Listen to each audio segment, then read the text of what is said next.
अब भगवती नंद पत्नी के गर्भ में भगवती योग माया, रोहिणी के गर्भ में भगवान, और इधर मैया देवकी के गर्भ में परमात्मा श्री। एक निवेदन कर दो, जब कोई स्त्री गर्भ धारण करती है तो क्लांत हो जाती है, उसका रंग रूप बदल जाता है, पीला पीला रूक्षता सी आ जाती है, सौंदर्य का ह्रास हो जाता है। लेकिन जब उसके कोख में कोई दिव्य पुरुष आएगा तो उसका सौंदर्य निखर जाता है। एक उदाहरण के साथ, महाराज दशरथ की तीनों रानियों ने गर्भ धारण किया, तीनों रानियां, और गोस्वामी जी देख रहे हैं मंदिर में राजहि सब रानी, शोभाशील तेज की खानी। क्या बात! मंदिर में तीन रानियां, आंगन में तीन रानियों का वर्णन कर रहे हैं। एक रानी तो महारानी कौशल्या है, वो क्या है? शोभा की खान है, शोभा सिंधु रघुराई उनकी कुक्ष में है, इसलिए सौंदर्य की खान हो गई है। और दूसरी रानी महारानी कैकेयी है, जिनके कुक्ष में भरतलाल है, और भरतलाल शील के सागर है, इसलिए मैया कैकेयी के शरीर से शील की ऊर्जा दिखाई, और लक्ष्मण शत्रुघ्न तेज पुंज है, इसलिए माता सुमित्रा तेज से भरी पड़ी दिखाई दे रही है। मंदिर महाराजा सब रानी, एक शोभा की, एक शील की, एक तेज की खानी है, और यहाँ माता देवकी तीनों की खानी है। शोभा की आनंद कंद श्याम सुंदर श्री कृष्ण, वो गाते हैं ना, जिसकी रचना इतनी सुंदर वो कितना सुंदर। संपूर्ण विश्व ब्रह्मांड का जितना सौंदर्य बिखरा है, उस बिखरे हुए सौंदर्य को अगर आप एक जगह समेट दोगे तो जो सौंदर्य आपको दिखाई पड़ेगा उससे अनंत अनंत गुना सौंदर्य परमात्मा श्री कृष्ण, उनके सौंदर्य के अध्यास से संपूर्ण विश्व ब्रह्मांड सुंदर दिखाई देगा। उनके तेज, उनके शील के अध्यास से संपूर्ण विश्व ब्रह्मांड में तेज और शील है। ऐसे स्वरूप को धारण कर लिया है मैया देवकी। मैया देवकी का यह 8वां गर्भ है। जब मैया देवकी बिल्कुल युवती थी, जब मैया देवकी अपने पति वसुदेव के साथ जा रही थी, तब भी इतनी सुंदरी नहीं थी जो आज वृद्धावस्था में इतनी सुंदरी बन गई। कंस को पता चला, अरे उसने 8वां गर्भ धारण कर लिया है। कंस ने तुरंत कारागार का निरीक्षण किया और एक फाटक की जगह 6 फाटक और लगवाए। सब में तालेबंदी हो गई, कुंजी महाराज कंस के पास, और एक एक फाटक पर 2-2 पहरेदार, एक एक फाटक पर 2-2 पहरेदार लगे हैं, अर्थात 14 पहरेदार। और जब उसने माता देवकी के स्वरूप का दर्शन किया, तब तो उसका निश्चित कर दिया कि ना, इस बार मेरा शत्रु विष्णु इसकी गर्भ में है। अब उसको देखो, भगवान के भजन करने के कई रास्ते हैं, कई तरीके हैं। भजन करने का एक सबसे अच्छा तरीका है शत्रु भाव। जथा वैरानुबंधे न, बैर करने से परमात्मा जल्दी प्रसन्न होता है।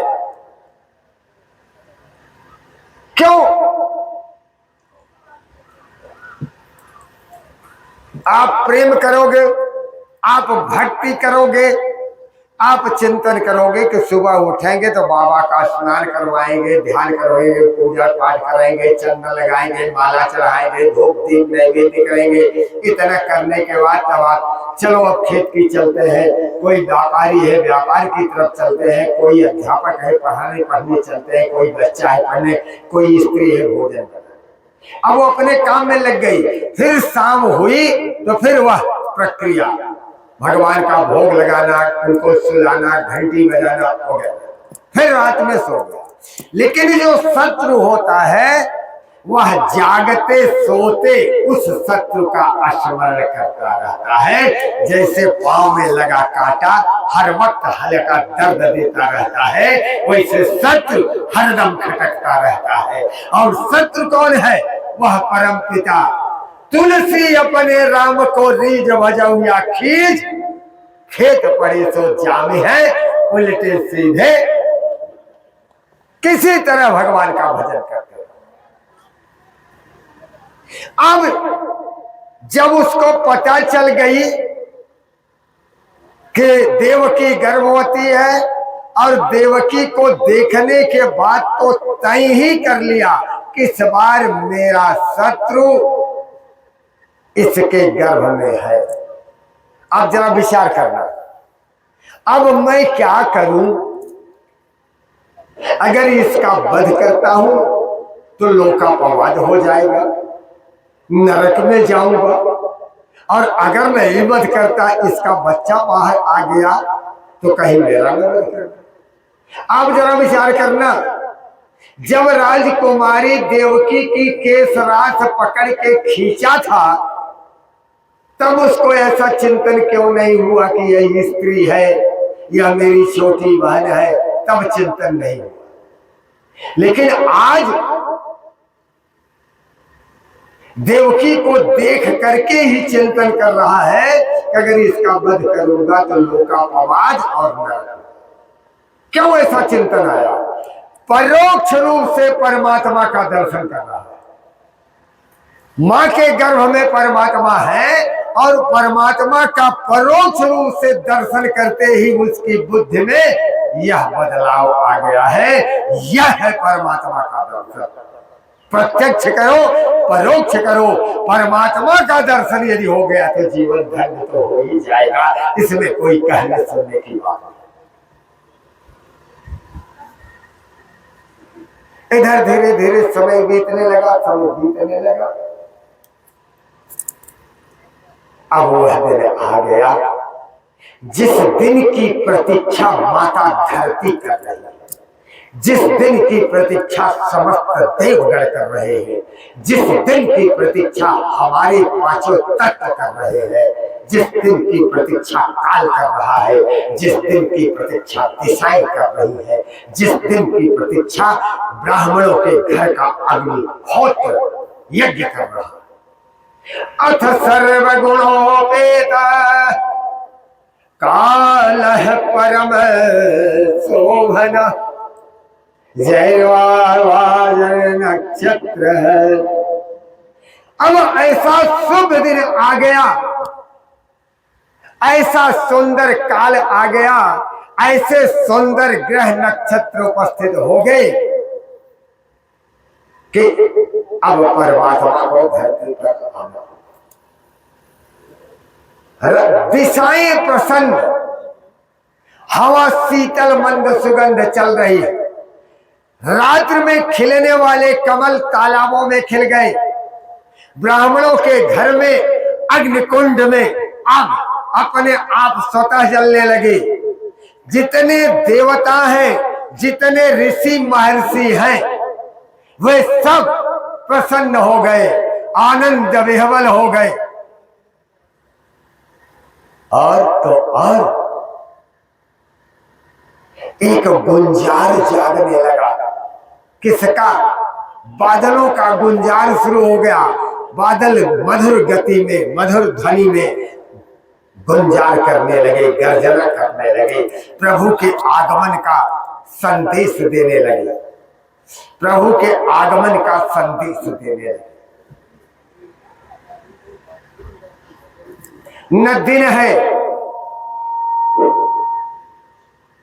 न सायंकाल है, बल्कि अर्धरात्रि। निशीथे तमुदभूते जायमाने जनार्दने, देवक्या देवरूपिण्या विष्णु सर्वगुहाश्रय, आविरासी यथा प्राचे पुष्कलेन्द्रिव। जैसे पूर्णिमा की रात्र में 16 कलाओं से युक्त होकर के चंद्रमा पूरब दिशा में प्रकट होता है, ठीक उसी तरह निशीथ काल में, ये निशीथ काल किसका काल है? योगियों का काल है। कौन पैदा हो रहा है? योगेश्वर पैदा हो रहा है, इसलिए योगियों के काल में वह परमात्मा। और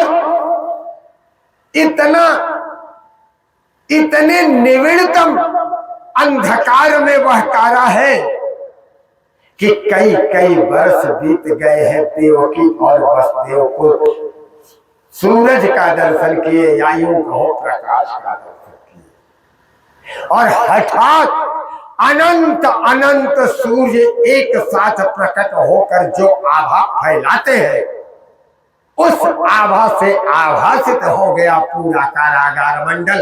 प्रेम से बोलो आनंद कंद सच्चिदानंद भगवान की। आंखें बंद हो गई, आंखें बंद हो गई दोनों प्राणियों की।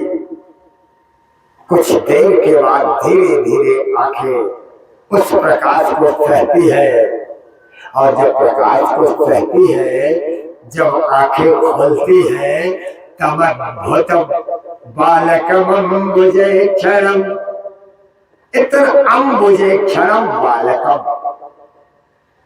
कितने सुंदर चतुर्भुजम शंख गदायुधायुधम। ऐसा बालक आप चिंतन करना, 4 भुजा के द्वारा, 4 भुजाओं से प्रकट हुआ है। यहां बालक का अर्थ विशेष है। यहां बालक का अर्थ सामान्य बालक से नहीं है। बालक का जस्य बालक सह बालक तम बालकम, का माने ब्रह्मा। ब्रह्मा जिसका बेटा है वह बालक के रूप में यहाँ पैदा हुआ है। इसलिए कौन पैदा? पूर्ण पुरुष पुरुषोत्तम तमद्भुतम बालकम अम्बुजे क्षणम चतुर्भुजम शंख गदायुधायुधम गलसो शोभित कौशोभम सानंद शीत सनातनम प्रभु। ऐसा दिखने में लग रहा है। भगवान के उस दिव्य स्वरूप को देख करके, जिनके हाथ में शंख चक्र गदा कमल है, ऐसे दिव्य परमात्मा पुरुष के रूप में दर्शन किया। जब दर्शन किया तो गदगद हो गए, और उसी समय एक झटका में 10,000 गाय ब्राह्मण को देने का संकल्प कर। परमात्मा श्री कृष्ण रात्रि के अंधेरे में क्यों पैदा हुए? उसका कारण था, भगवान श्री राम दोपहर में पैदा हुए, मध्य दिवस अति शीतल घामा निखिल लोक भगवान पैदा हुए दोपहर के समय में। और जब दोपहर के समय पैदा हुए तो भगवान सूरज उपस्थित थे आकाश में मध्य में, बस वही रह गए। भगवान सूरज वही रुक गए। और कब तक रुक गए? जब तक भगवान की बरही नहीं हो गई। अरे मास दिवस कर दिवस भार, मरम न जाने कोई, रथ समेत रवि था क्यों, निशा कवन विधि हो। ये तो लोग सामान्य अर्थ लगाते हैं, यहाँ मास दिवस का अर्थ लगाते हैं महीने से। हिंदी की जो अनुवादित किताबें हैं महीने महीने लिखते हैं, लेकिन मास दिवस शब्द रख दिया जाए, जब समस्त हो जाए तो अर्थ बदल जाता है। बरही कितने दिन की होती है? 12 दिन की। और मास दिवस मतलब 12 महीने का जो एक 12 दिन, एक 12 दिन। मास माने महीना, कितने महीने का? 12 महीने होते हैं, इसलिए मास दिवस 12 दिन का दिन हो गया। कितने महीने हैं? 12। तो मास दिवस माने जितने महीने हैं उतने का एक दिन हो गया। मास दिवस कर दिवस भर, 12 दिन का एक दिन हो गया। मरम न जाने को। तो 12 दिन अर्थात जब तक भगवान की बरही नहीं बीत गई तब तक सूरज भगवान यही ठहरे रह गए। और जब भगवान सूरज ठहरे रह गए तो चंद्रमा को आने का अवसर ही नहीं लगा। जब बरही बीत गई, भगवान सूरज अस्ताचल को गए, तब चंद्रदेव निकले। चंद्रदेव ने भगवान श्री राम को प्रणाम किया, कहा महाराज हम आपसे बहुत नाराज हैं। अरे क्या बात हुई महाराज, क्यों नाराज हो? कहा महाराज कुल तो मेरा भी था। आप पहली बात तो सूरज के कुल में जन्म लिए और वो भी सूरज के समय में जन्म लिए। अगर सूरज के कुल में जन्म लिए होते तो रात में जन्म लेते तो पहले मैं दर्शन करता। तो महाराज न तो मेरे कुल में जन्म लिया आपने और न मुझे प्रथम दर्शन दिया। कहा चलो मेरा नाम रामचंद्र हो जाएगा। पूरे रघुवंश की परंपरा में पढ़िएगा, 2 ही चंद्र हुए। एक महाराज हरिश्चंद्र जो मरघट पर रखवारी करते रहे, एक राजा रामचंद्र जो बेचारे वनवास में टहलते रहे। रघुकुल के लिए चंद्र शब्द बहुत लाभदायक है। भगवान ने कहा रो मत, हम अपना नाम तुम्हारे साथ जोड़ देते हैं। अब मेरे नाम के आगे लिखा जाएगा रामचंद्र। कहे लाली पाप से काम न चले। तब हम प्रसन्न तब होंगे जब आप हमारे कुल में जन्म लोगे और हमारे समय में। भगवान ने कहा ये मस्त, अगली बार जब मैं इस धरा धाम पर आऊंगा तो तेरे कुल में जन्म लूंगा और मध्य रात में जन्म लूंगा। तो चंद्रमा के निवेदन करने के कारण भगवान श्री कृष्ण मध्य रात्रि में जन्म लिए और उस काल में सर्वप्रथम चंद्रमा ने दर्शन किया। अब भगवान पैदा हो गए, माता देवकी, बाबा वसुदेव बड़ी विनती की, समय अभाव मेरे साथ, अब डर भी रहे हैं। माता कहती कि प्रभु अपना यह रूप छुपा दीजिए। क्यों? कंस को पता लग जाएगी तो आपका वध कर देंगे। अब तक उसने हमारे 5 बच्चों का वध कर दिया। भगवान ने कहा माँ अब डर मत, ये है कि तेरी इच्छा है लीला करने की तो चल लीला कर देता हूँ, बेटा बन जाता हूँ। लेकिन माँ मुझको तू गोकुल लेके जाना। कहाँ छुपाएगी मैया? गोकुल लेके जाना होगा। तो भगवान ने गोकुल का प्रस्ताव स्वयं दिया। क्यों दिया? आइए उसका रहस्य।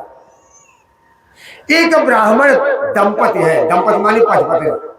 एक ब्राह्मण पति पत्नी परमात्मा श्री कृष्ण की निरंतर आराधना में लगे रहते हैं। पति देव स्नान पूजन करने के बाद भिक्षाटन में चले जाते और उनकी धर्म पत्नी अपने आंगन में तुलसी का बिरवा लगा रखा है, वही आसन लगाती और गोमुखी में हाथ डाले ओम नमो भगवते वासुदेव का जप करते हैं। यो विधाता की सृष्टि की सबसे सुंदर रचना हमारी माताएं हैं। इनसे सुंदर दुनिया में कोई नहीं। और वो माँ जो भगवान की आराधना में लग जाए, जो भगवती की आराधना में लग जाए, वह तो अपूर्व हो जाती है, उसके कोई तुलना नहीं। मां निरंतर परमात्मा श्री कृष्ण की आराधना कर रही है, इसलिए राधा रानी की तरह सौंदर्यमयी। बगल में कोई दुकान चलाता है, माँ के सौंदर्य को देख करके उसकी काम वृत्ति जागती है, लेकिन मैया है कि अपने घर से, अपने घर दुनिया से कुछ लेना नहीं। एक दिन परमात्मा की इच्छा हुई कि जरा चल के उस माँ के दर्शन कर लो। ये मत समझना कि भक्त ही दर्शन करने जाते हैं, भगवान दर्शन करते रहते हैं, हमको आपको पता नहीं। आप प्रेम से रहो, परमात्मा मिलता रहता है, दर्शन करता रहता है। क्या अकेले क्यों चलूं, ब्रह्मा विष्णु को भी साथ है, ब्रह्मा को शिव को भी। तीनों लोग साधु बन गए और पहुंच गए मैया के घर। दोपहर का समय था, ब्राह्मण देवता भिक्षाटन में। मैया अपने आंगन में किवाड़ बंद किए भगवान के शरण में। दरवाजा खटखटा दिया, मैया ने दरवाजा खोला। तीन साधुओं को देखते ही मैया आह्लाद में झूम पड़ी। मैया के आंखों की गंगा जमुना का प्रवाह जाग गया। मां तीनों साधुओं के चरणों में लोट लोट करके प्रणाम करने लगी और बड़े आदर के साथ अपने आंगन में ले गई। एक टूटी चटाई है, चटाई डाल दिया, निवेदन किया, पधारिए मेरे बड़े भाग, बिनु हरि के पास मिले नहीं संता।